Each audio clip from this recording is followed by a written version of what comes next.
마태복음 1장 18절에서부터 23절까지입니다. 예수님이 이 땅에 오신 이유. 마태복음 1장에서는 예수님의 계보에 대한 기록과 예수님이 어떻게 성육신하여 이 땅에 오시게 되었는가에 대한 내용들이 기록되어 있습니다. 지난 시간까지는 예수님의 계보에 대한 말씀을 통해서 인간 스스로는 절대로 소망을 찾을 수 없는 절망적인 상태에 처해 있고 오직 하나님과 그분이 보내신 예수 그리스도에게만 참된 소망을 찾을 수 있음을 배웠습니다. 오늘과 다음 시간에는 예수님의 성육신 사건이 갖고 있는 의미와 메시지가 무엇인지에 대해서 알아보고자 합니다. 예수님이 성육신하여 이 땅에 오신 날을 기념하는 날이 바로 성탄절입니다. 우리는 이 성탄절 사건을 통하여 두 가지 의미를 발견할 수 있습니다. 그것은 바로 예수님의 나심과 오심입니다.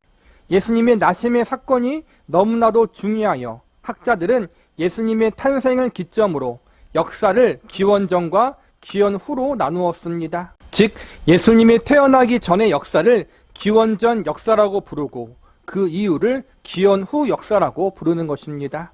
믿지 않은 자들도 예수님의 나심과 탄생을 역사의 기준과 시점을 바꾼 매우 중요한 사건이라고 보고 있는 것입니다. 또한 세계적으로 많은 종교들이 있지만 유독 예수님의 탄생을 기념하는 성탄절만큼은 전 세계 사람들이 모두 즐거워하는 날이기도 합니다.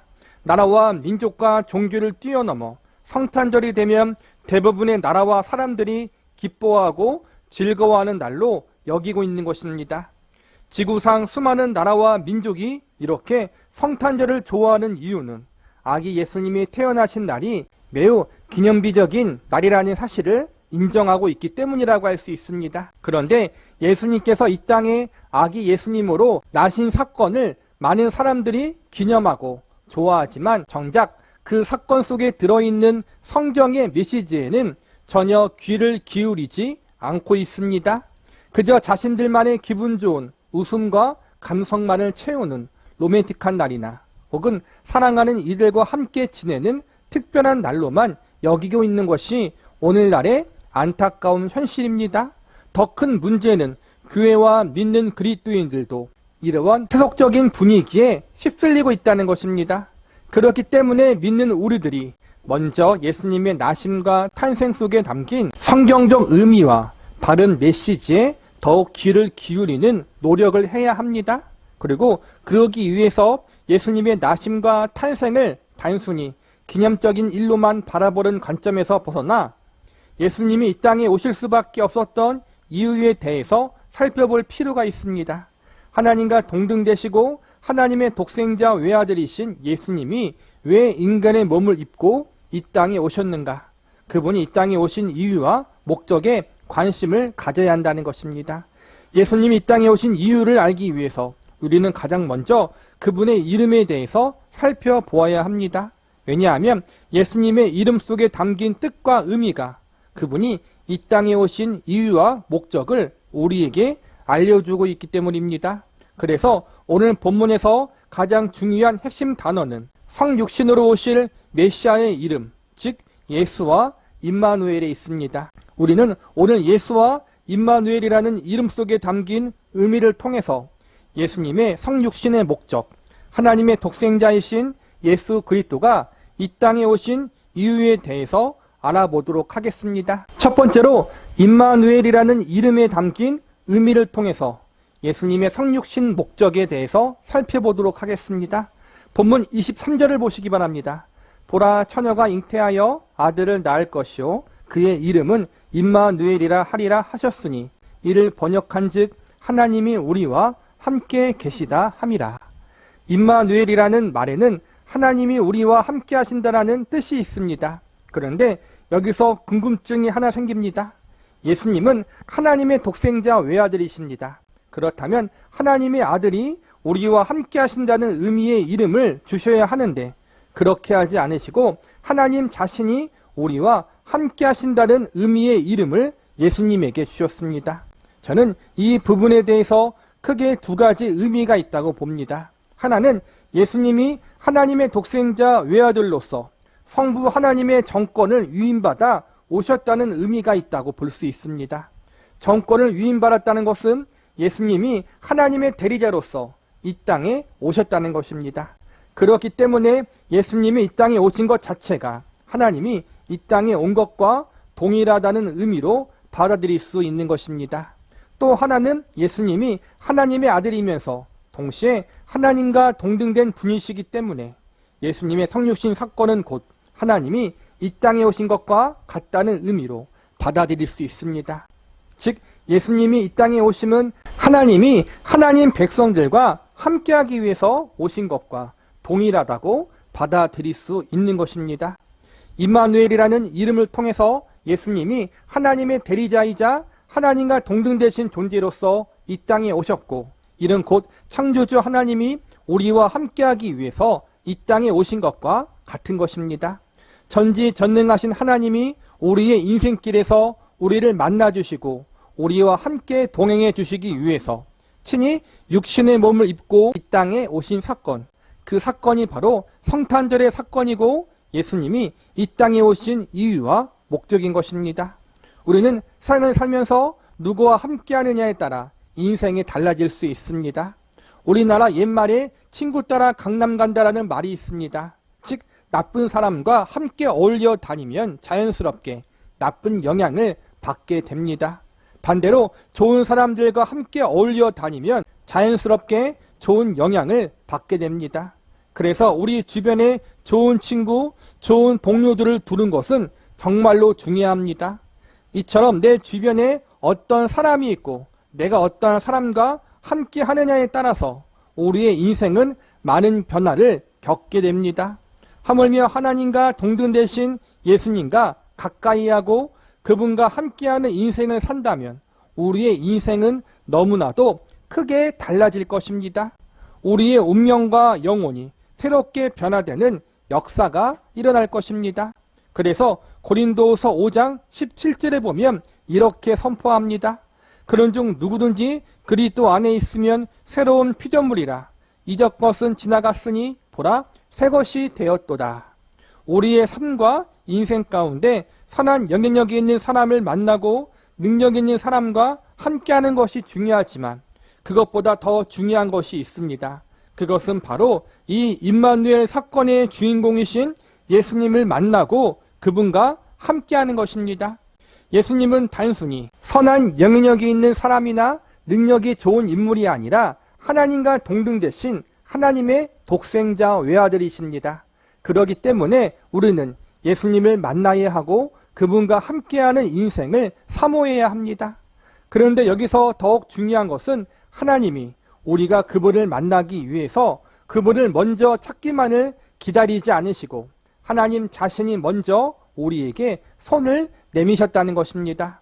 하나님이 우리를 너무 사랑하셔서 그분이 우리의 인생의 주인 되시고 우리를 영원히 그분의 자녀로 삼고 싶으셔서 그분의 독생자 외아들 예수 그리스도를 이 땅에 보내주셨습니다. 예수님 역시 친히 하나님 아버지의 뜻을 받들어 기쁨과 즐거움으로 하늘의 모든 영광을 버려두시고 낮고 낮은 이 땅에 오셨습니다. 성탄절은 단순히 아기 예수님이 이 땅에 오신 날이라서 기뻐하는 날만이 아닙니다. 우리는 아기 예수님이 이 땅에 오신 이유와 목적 때문에 기뻐해야 할 것입니다. 예수님이 이 땅에 오신 이유와 목적은 바로 임마누엘에 있습니다. 하나님이 우리와 함께 하신다. 여기에 있는 것입니다. 하나님이 우리와 함께 하신다는 말씀은 어느 특정한 때뿐만 아니라 언제 어디서나 늘 우리와 함께 하신다는 말씀입니다. 성탄절은 하나님이 우리와 영원히 함께하고 싶으셔서 그분의 독생자 예수님을 이 땅에 보내신 날입니다.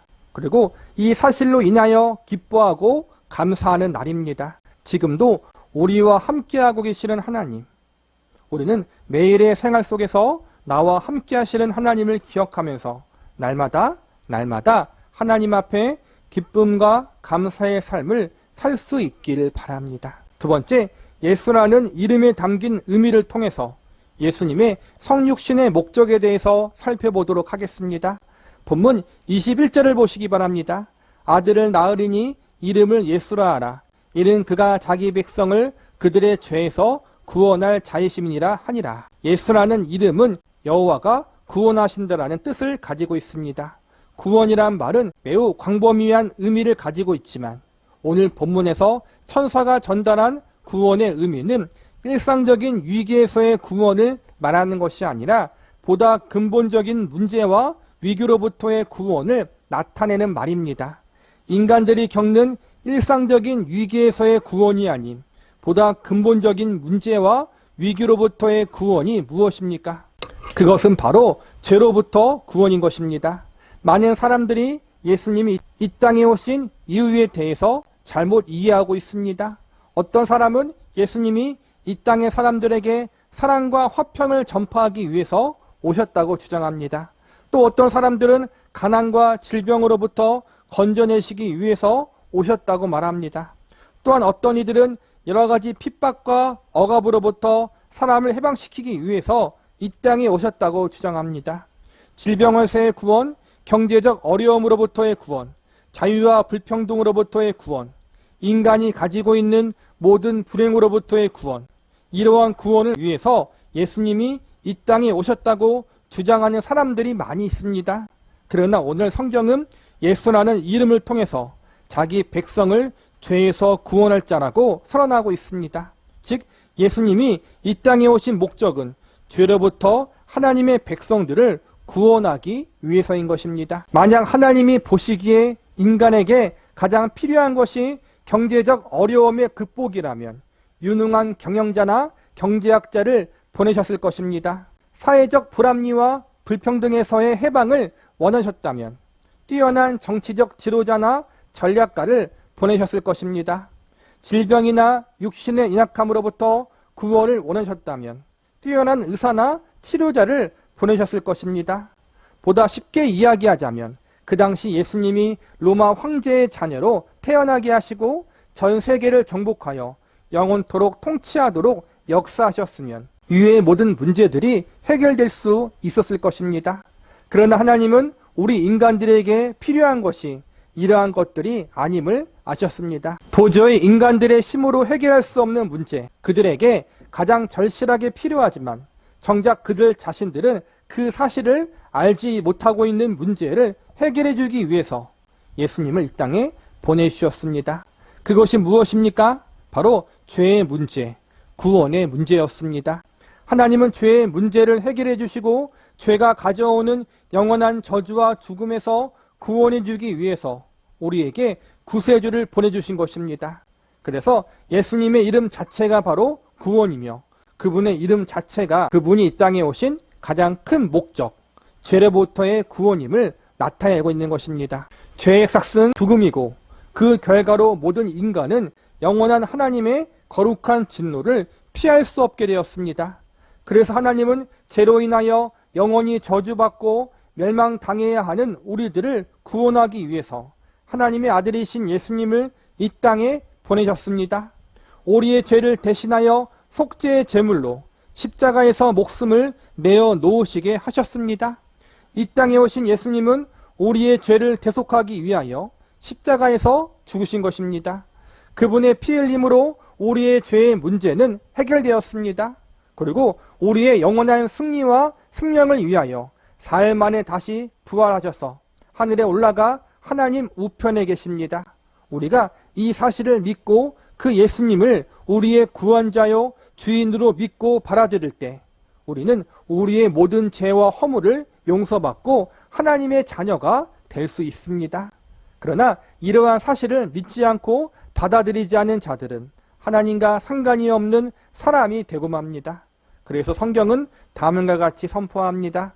십자가의 도가 멸망당하는 자들에게는 미련한 것이요 구원을 얻은 우리에게는 하나님의 능력이라. 우리를 죄에서 구원해 주시기 위해서 하나님의 그분의 외아들을 이 땅에 보내신 날, 그리고 우리를 하나님의 자녀와 백성으로 삼아주시기 위해서 속죄의 제물로 하나님의 독생자 외아들을 이 땅에 태어나게 하신 날, 그 날이 성탄절임을 여러분 기억하시기 바랍니다. 하나님은 우리와 함께하고 싶으셔서 예수님을 이 땅에 보내셨습니다. 그리고 동시에 죄인된 우리를 용서하시고 깨끗하게 속죄하기 위해서, 즉 우리를 죄에서 구원하시고 우리를 친히 하나님의 자녀로 삼아주기 위해서 이 땅에 오신 것입니다. 죄가 가져오는 영원한 저주와 죽음으로부터 우리를 구원하기 위해서 우리의 죄를 속죄해 주시고 하나님의 자녀로 삼기 위해서 예수님이 이 땅에 오셨습니다. 예수님이 이 땅에 오신 성탄절의 사건이 있었기에 십자가의 사건도 있었고 부활의 사건도 있을 수 있었던 것입니다. 이 위대한 하나님의 구속의 사건이 모두 성탄절의 사건 안에 계획되어지고 포함되어 있는 것입니다. 예수님이 이 땅에 오신 이유, 임마누엘 하신 이유, 그것은 우리를 구원하시고 우리를 하나님의 자녀로 삼으시기 위해서라는 사실을 절대로 잊지 마시고 이 사실로 말미암아 날마다 구원의 은혜와 사랑에 감격하는 삶을 살아갈 수 있는 저와 여러분이 되시기를 바랍니다. 말씀을 정리하겠습니다. 오늘 우리는 육신을 입고 이 땅에 오신 하나님의 이름에 대해서 배웠습니다. 임마누엘, 우리와 함께 하시는 하나님, 예수, 죄로부터의 구원자, 이를 종합해서 말해본다면 다음과 같은 결론이 나옵니다. 예수님은 일평생 동안 우리와 함께하여 주시고 동행하여 주시는 분일 뿐만 아니라 우리를 죄에서 건져주시는 유일한 분이라는 것입니다. 한 발 더 나아가 죽음 이후의 삶, 저 세상에서의 영원한 운명까지도 책임져 주시는 구세주이십니다. 그분은 하나님의 독생자요 하나님과 동등되신 분입니다. 우리가 그분을 만나고 그분을 우리의 주님으로 모셔만 드린다면 우리의 인생, 우리의 운명은 달라집니다. 선한 사람, 능력 있는 사람을 만나고 그 사람과 함께 있으면 우리의 인생이 달라지는데 하물며 하나님을 만나고 그분과 함께하는 삶을 산다면 우리의 삶은 기적과도 같이 새롭게 될 것입니다. 그러나 우리가 여기서 명심해야 할 사실이 하나 있습니다. 그것은 예수님이 우리와 상관없는 분이 될 수도 있다는 것입니다. 하나님께서 우리들에게 오신 성탄절은 분명 기쁜 날입니다. 그러나 모든 이에게 기쁜 소식은 아닙니다. 진정 하나님이 함께하는 자에게는 구원의 기쁜 소식이지만 그렇지 않은 사람에게 이 성탄절의 사건은 명백한 심판의 사건이 되기 때문입니다. 예수님은 우리와 함께하기 위해서 또한 우리의 죄를 구원하기 위해서 오셨지만 만약 우리가 그 예수님을 구세주로 영접하지 않는다면 그 예수님은 우리와 전혀 상관이 없는 분이 됩니다. 성탄절하면 믿는 사람들보다 믿지 않은 사람들이 더 기뻐합니다. 왜 기뻐하는지 모르겠습니다. 성탄절 이브와 성탄절 당일 때가 되면 거리와 상점마다 백화점마다 사람들로 가득 차 있습니다. 술집과 모텔에 가면 자리가 없을 정도입니다. 교회보다 거리나 유흥가에 사람들이 더 붐빕니다. 성탄절은 우리를 구원해 주시고 우리 곁에 계시기 위해 이 땅에 오신 성자 예수님의 희생과 그분을 이 땅에 보내신 성부 하나님의 사랑의 마음을 기억하는 날입니다. 이 모든 은혜와 사랑을 우리에게 부어주신 하나님과 예수님께 모든 영광을 올려드리는 날입니다. 그런데 세상 사람들은 그 본질을 잃어버린 채 자신들의 개인적 욕망과 쾌락을 채우는 날로 보내고 있습니다. 이런 이들에게는 임마누엘로 오신 예수님은 구원의 하나님이 아닌 심판의 하나님으로 임할 것입니다. 임마누엘의 하나님으로 오신 예수님은 우리를 구원하시고 우리와 함께하기 위해서 오셨지만 그분을 구세주로 믿지 않은 사람들에게는 인생의 마지막 날에 심판의 하나님으로 만나게 될 것입니다. 우리는 과연 어떠한 예수님을 만나시겠습니까? 우리와 영원히 함께 하시는 구원의 예수님을 만나려는 믿음을 가지고 계십니까? 아니면 심판의 예수님을 만나려는 불신을 가지고 계십니까? 저와 여러분은 나는 나를 구원할 수 없다는 사실을 깨닫고 하나님의 독생자 외아들이시며 우리의 유일한 구세주이신 예수님을 믿음으로 영접함으로 임마누엘의 하나님, 구원의 하나님이 되시는 예수님 앞에 기쁨과 감사함으로 나아갈 수 있는 은혜가 있기를 간절히 기도합니다.